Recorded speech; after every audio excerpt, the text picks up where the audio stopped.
bonjour, bonsoir, ça dépend de l'heure à laquelle vous me recevez chez vous. J'espère que vous allez bien. Quant à moi, c'est toujours un plaisir de vous retrouver dans ce nouveau numéro de l'émission Lumière. J'ai été maltraitée par ma tante après le décès de ma mère. C'est l'histoire de Sophie. Sophie a grandi avec sa tante côté paternel après le décès de sa mère. Celle-ci va connaître la souffrance, elle va connaître la maltraitance, elle va connaître les traumatismes causés par la méchanceté de sa tante. Elle nous raconte ici que lorsque sa mère décède, celle-ci décide, avec l'accord de son père bien sûr, de la prendre pour l'élever. C'est comme ça que ça se passe autant pour moi chez nous en Afrique. Elle décide de prendre sa nièce pour l'éduquer, pour lui donner une éducation digne de ce nom, pour l'envoyer à l'école et lui, si vous voulez, la prendre comme si c'était sa fille. Donc la tante devient sa tutrice légale, je dis bien avec l'accord de son père. Son père, lui n'avait pas assez de moyens pour pouvoir s'occuper de sa fille, donc c'est la tante qui prend le relais et qui prend la responsabilité de prendre Sophie. Mais lorsque Sophie arrive chez sa tante, celle-ci n'ira pas à l'école. Celle-ci ne va pas recevoir une éducation digne de ce nom. Mais plutôt, elle va devenir Maïmouna, la petite ménagère. Elle va devenir la dame à tout faire. Maïmouna va récurer marmite. Maïmouna va faire à manger. Et je vous parle là, elle a 10 ans. Maïmouna va s'occuper du linge de ses cousins. Elle va s'occuper du ménage. Elle va s'occuper de tout. Et elle va manger lorsqu'elle aura terminé, de tout faire à la maison, toutes les tâches. Maïmouna dormait tard.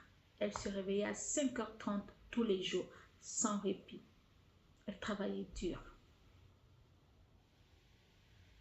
Un jour, elle décide de fuguer parce qu'elle n'en pouvait plus, de retrouver la trace de ses parents maternels. Mais ce sera peine perdue parce que la tante va finir par retrouver Maïmouna et la ramener à la maison. Et lorsqu'elle va arriver à la maison, la tante va lui dire: si tu oses partir d'ici, je vais te retrouver et je vais te tuer. Je suis ton parent. C'est moi qui est ta tutrice légale. En quelque sorte, je suis ton père, je suis ta mère et j'ai le droit de faire de toi ce que je veux. Si je te demande de faire à manger à mes enfants, tu le fais. Si je te demande de faire le ménage, de laver la lessive, de faire la lessive autant pour moi, tu le fais. Si je te demande d'aller au marché, acheter les produits pour me faire à manger, tu le fais. Tu n'as pas le droit de dire non, ni de te reposer, parce que si tu n'es pas venu pour te reposer, tu es plutôt venu pour travailler. Ta mère est morte, et puis quoi? Sophie va dire: tata, je vais apprendre.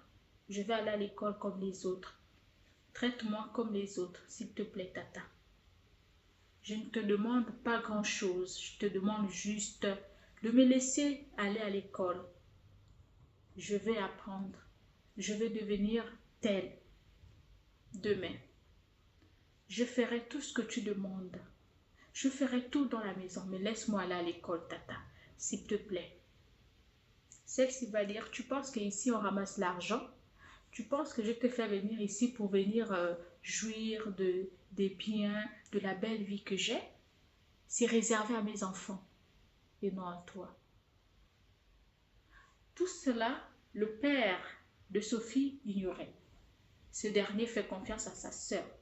Donc pour lui, sa sœur ne peut pas maltraiter sa fille.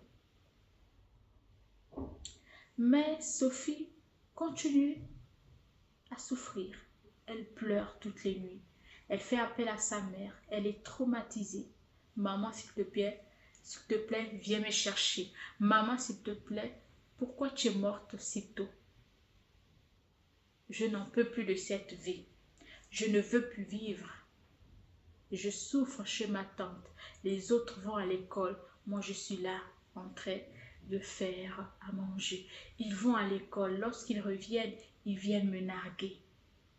Je ne sais ni lire ni écrire. Je veux réussir. Je veux aller à l'école. L'histoire de Sophie m'a touchée. J'ai coulé les larmes lorsque j'ai écouté cette jeune fille me parler. Lorsque j'ai parlé à cette fille, vous savez, nous avons tous subi quelque part les maltraitances. Nous avons tous été maltraités, mis à l'écart par nos familles. Nous avons, il y a toujours, je ne dis pas toute la famille, mais il y a toujours un. Que ce soit le côté maternel ou paternel, il y a toujours deux personnes qu'on traite souvent, je ne sais pas quel mot employer. Je ne sais pas quel mot employer. Il y a toujours des personnes qui oublient que demain, celle que tu as fait souffrir, celle que tu as traitée de tous les noms, que tu as maltraitée, peut devenir quelqu'un. Et que tes enfants que tu as choyés, tes enfants que tu as mis en haut, que tu as privilégié au détriment de cette petite ou de ces enfants, peut-être ne te regarderont même pas, ne viendront même pas à ton secours. Ou bien ils vont te manquer de respect. Et c'est la petite, celle que tu as fait souffrir là, qui viendra à ton secours t'aider. C'est des choses qu'on vit dans nos sociétés. Je vais prendre même l'exemple des films nigérians qu'on regarde. C'est des choses qui se passent dans nos sociétés, dans nos coutumes. La maltraitance faite aux enfants. À toutes ces personnes qui subissent, tous ces enfants orphelins qui se retrouvent à la rue aujourd'hui parce que leurs parents sont morts. Ou à toutes ces personnes orphelines ou orphelins qui sont chez leur côté maternel ou paternel, qui subissent. D'autres même subissent des viols, mais ils ne peuvent pas parler. Parce que sinon, ils vont se retrouver dehors. Ils sont mis au chantage tous les jours.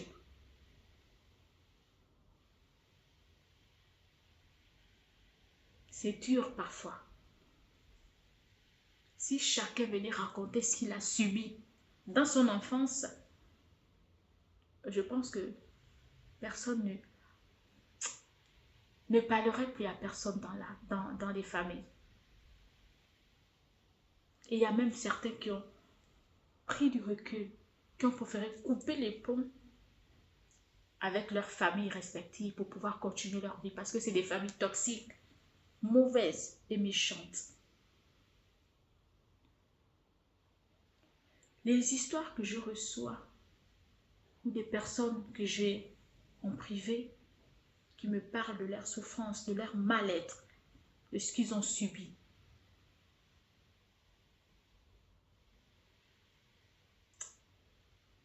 C'est dur.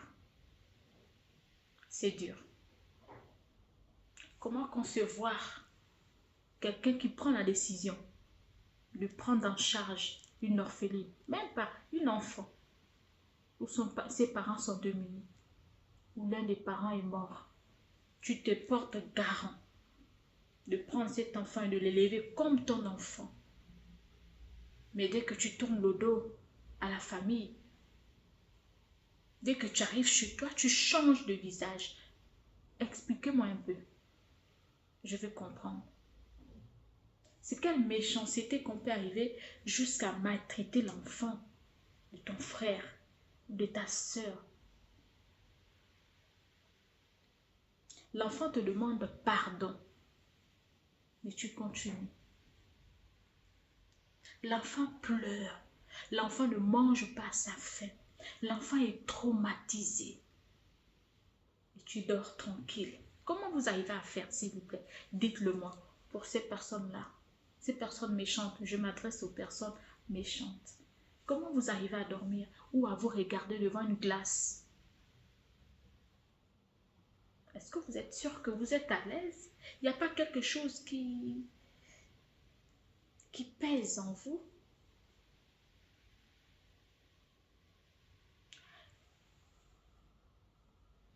Ne négligez jamais les pleurs d'un orphelin. Jamais, c'est un conseil que je vous donne. Ne négligez jamais les pleurs d'un orphelin. Quand un orphelin coule des larmes, ça arrive jusqu'au ciel. Quand un orphelin, je vais généraliser, que ce soit homme ou femme, coule les larmes, surtout les larmes innocentes, ça arrive à Dieu. On dit bien, Dieu est le Père des orphelins. Je ne veux pas refaire votre éducation. Je ne suis pas en train de vous insulter. Je suis juste en train de véhiculer un message. Je suis juste en train de sensibiliser. Faites attention. Sophie a demandé pardon à sa tante. On lui frappait. Elle avait un repas par jour. Quand sa tante était énervée, elle prenait les mégots de cigarettes encore allumés.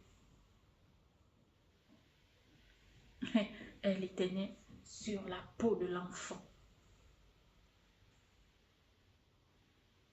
Lorsqu'elle était de mauvaise humeur, toutes ces frustrations-là, c'est Sophie.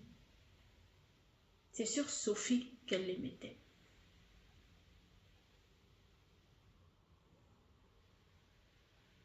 Quand il y avait un vol dans la maison, c'est Sophie qu'on accusait.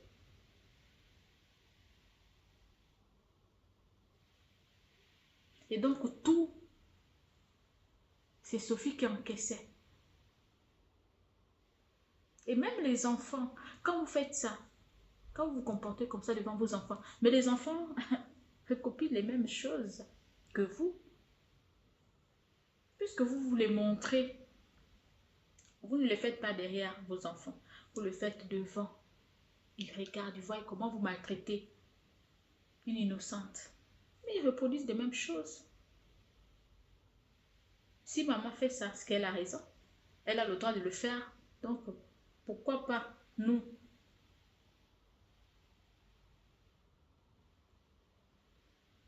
Sophie est partie de cette maison où elle n'a gardé que des mauvais souvenirs à l'âge de 19 ans. Et lorsqu'elle est même partie, pour elle, c'était comme un soulagement. Elle a dit, je préfère aller manger chez autrui que mander, que de repartir chez ma tante, parce que c'était l'enfer là-bas. Je n'ai pas regardé derrière quand je suis partie. Je me suis dit, même en sortant, si une voiture passe et que cette voiture passe sur moi, je serai libérée. Au moins, je ne verrai plus le visage de ma tante. Est-ce que vous vous rendez compte jusqu'à quel point quelqu'un qui a souffert, qui subit, n'a même plus peur de la mort? Dans quel état vous le mettez? Est-ce que vous vous rendez compte qu'elle est prête à tout pour s'échapper, pour fuir, quitte à mourir même, pour mettre fin à cette injustice-là, pour mettre fin à cette souffrance-là. Est-ce que vous vous rendez compte? Sophie est partie de cette maison mal, traumatisée, oui. Cette fille est détruite, cette fille est traumatisée. Elle me dit, madame, je me lève en milieu de nuit, tout en pleurant, je tremble. Parce que j'ai peur qu'elle vienne me retrouver et me demander de repartir. J'ai peur quand je me lève. Je fais des micro-sommeils, je n'arrive pas à faire toute nuit. Parce que déjà, je me levais à 5 heures du matin. Parfois, je me lève et je dis, il faudrait que je commence à travailler. Sinon, Tata viendra encore me frapper. Est-ce que vous vous rendez compte? Quand vous détruisez les enfants des gens comme ça, sachant que vous avez vos enfants, est-ce que vous aimeriez que demain, vous n'êtes pas là et que quelqu'un vienne traiter vos enfants de la sorte? Est-ce que vous vous rendez compte parfois que demain, si vous venez à partir, que Dieu vous appelle et que quelqu'un derrière reste à maltraiter vos enfants, est-ce que votre âme va reposer en paix? Est-ce que de là où vous êtes, vous serez en paix? On dit bien les morts ne sont pas morts, ils voient tout. Sophie se réveillait la nuit. Elle dit, je me réveillais, j'avais peur qu'elle vienne me retrouver. 5h30, j'étais déjà debout. Alors que je suis partie de cette maison déjà, il y a 2 mois. Elle a fugué, il y a 2 mois. Et cette dernière ne lui cherche même pas pour elle. Quand Sophie a fait une première fugue, elle avait peur que Sophie retrouve sa famille maternelle pour pouvoir parler, raconter de la souffrance qu'elle subissait chez sa tante. Celle-ci a pris peur, elle l'a retrouvée. Mais lorsque Sophie a eu 19 ans, elle est partie.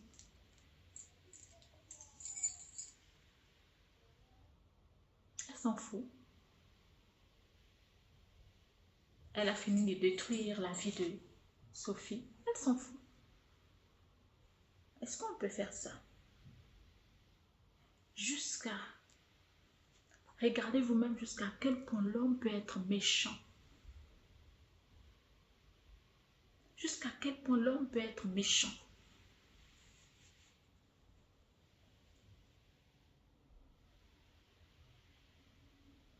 Est-ce que vous n'avez pas un peu un cœur humain, un peu d'amour qui reste en vous? De dire que non, même s'il faut maltraiter, même s'il faut punir, on peut punir un enfant quand il a fait une bêtise. On le punit pour que la prochaine fois, il ne reproduise plus la même chose.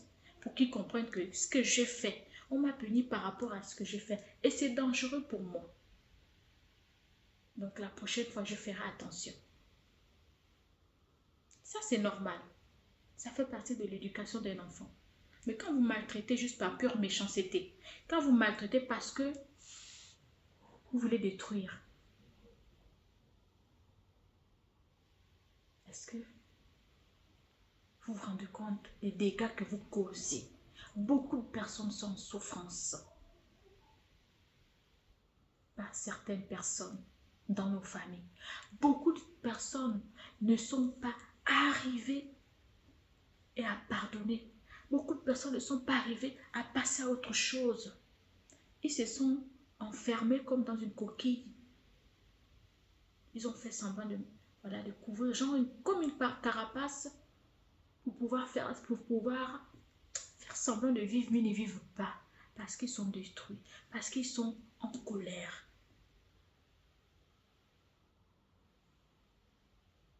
C'est des personnes qui sont remplies de frustration aujourd'hui.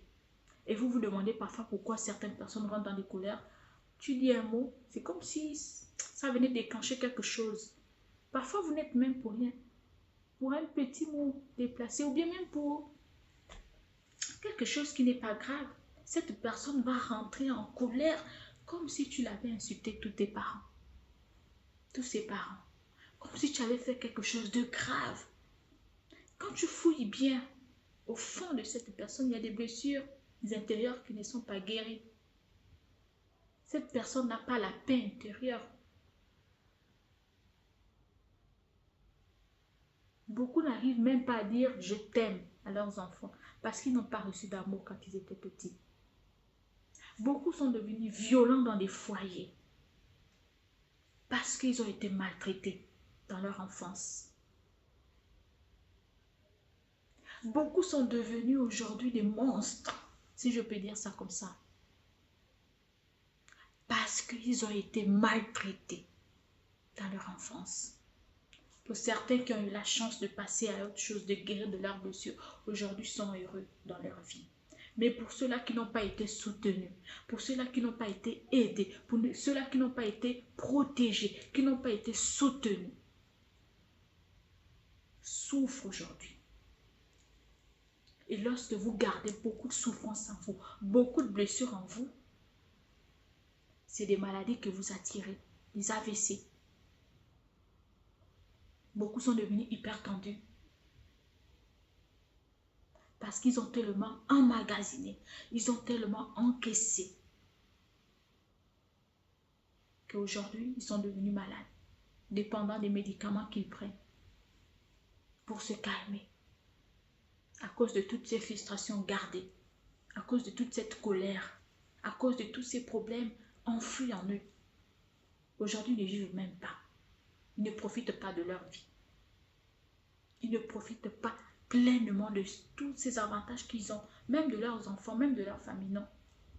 Parce qu'ils ont été blessés. La petite Sophie aujourd'hui souffre, elle est traumatisée, cette petite. J'ai conseillé à cette petite d'aller se faire suivre, de parler, de pouvoir rencontrer un psychologue pour la suivre parce qu'elle est vraiment traumatisée. Limite, elle est en dépression. Elle est traumatisée.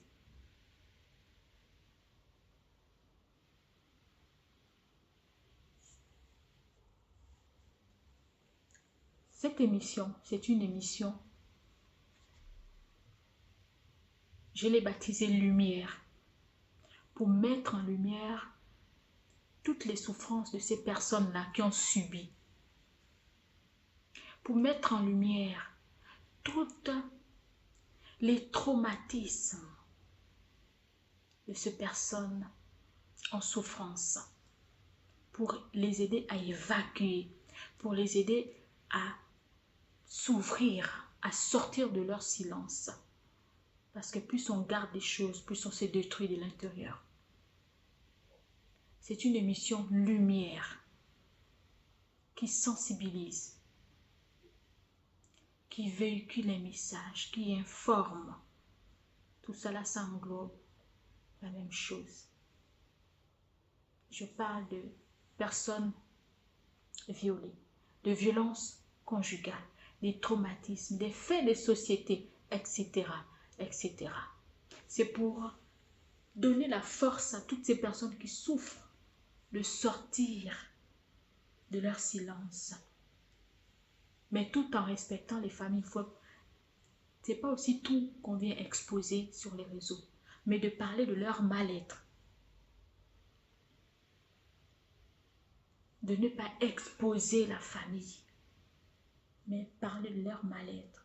J'interdis même de donner les noms par respect, parce qu'on ne sait jamais. Mais de parler d'abord de leur souffrance, de leur mal-être, parce que il est question aussi d'eux d'abord, de leur amour propre, de leur vie. C'est ma façon de donner mon coup de main à ces personnes-là, de tendre la main. C'est ma façon de dire stop à vos souffrances. Vous êtes des personnes exceptionnelles, vous êtes des personnes entières, vous êtes des créatures de Dieu. Vous avez droit au bonheur, vous avez droit à la vie, tout simplement. Parce que quand on part, lorsque Dieu va nous appeler, on ne reviendra plus pour dire, Seigneur, je n'ai pas terminé de vivre, je pars, pardonne-moi encore 200 ans. Quand tu es parti, c'est fini. Alors, pendant que tu es en vie, vis ta vie, sois heureux, sans pourtant offenser les autres, sans pourtant vexer des personnes, sans pourtant faire du mal. Si on te fait du mal, parle, mais ne garde rien en toi, parce que ça détruit beaucoup de personnes. Sophie est traumatisée. Est-ce que vous voyez un peu ce que vous avez causé à cet enfant-là? C'est des travails, c'est des séances pour pouvoir sortir cette jeune fille de ce traumatisme. Et ça demande beaucoup d'efforts et beaucoup de volonté. C'est pas bien.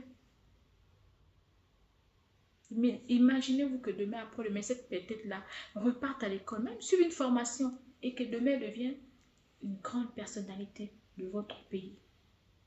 Comment vous allez regarder la chose? Parce que les orphelins, tant qu'il y a de la vie, il y a de l'espoir. Chacun de nous a sa mission sur cette terre. Et je vous demande, s'il vous plaît, famille, ne faites pas souffrir un enfant. Si vous ne pouvez pas, remettez l'enfant à ses parents, au père, à la mère, même à la grand-mère, aux grands-parents. Pour ne pas demain après-demain regretter. À travers l'histoire de Sophie, c'est aussi le message que je t'aime à vous faire passer. Apprenons les leçons des autres, là, les histoires des gens. Apprenons aussi à changer, à être plus avertis, plus rusés. Protégez-nous, protégeons-nous.